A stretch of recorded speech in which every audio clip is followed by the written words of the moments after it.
Яңырақ Башкортстанда тәү тапкыр мәктәп туризмы проекты тормышка ашырыла башланы. Унда 5 класстан алып 9 класс укучылары республиканың төрле нөктәләре буйлап сәяхәт итә ала. Әйтергә кирәк, Башкортстан үсмерләре районнарга сәяхәткә сыкха, илдең башка төбәкләреннән килгән балалар баш кала менән таныша. Әле һез күргән кызлар-егетләр безгә Өфөгә Тамыр телеканалына Салават районыннан килгәннәр. Мен Салават районынан әйбәт уку өчен һәм Урал батыр эпосын һөйләгәндә еңү өчен мине шул мәктәп туризм проектына алдылар. Монда без Тамыр телестудиясына килдек. Бөтә алып баручыларны күрдек.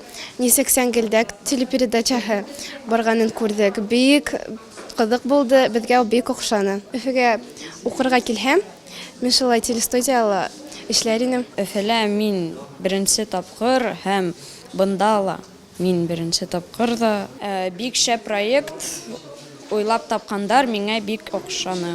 Был проекттың төп максаты әлбиттә зур булмаган сәяхәттәр аша укучыларны туган як тарихы, төрле истәлекле һәм матур урыннар белән таныштыру. Быел Башкортстанда беренче ел мәктәп туризмын үстерү буенча эш алып барыла. Һәр район бүленеп бирелгән туроператорларга, безнең Башкортстандың туроператорларына улар үткәрәләр турдар. То есть обязательно булырга тиеш образовательный экскурсия, кызык йөрдәргә экскурсиялар, мастер-класстар. И вот шуның уңае безнең Салават районы балалары бүген Тамыр студиясына килеп, кунакка килеп киттеләр.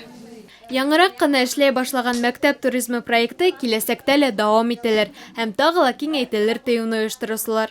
Ә был сәяхәткә эләгәм тигән укучыларга без бары тик тырышып укударын гына теләйбез. Назгөл Салихова, Руслан Бикбаев.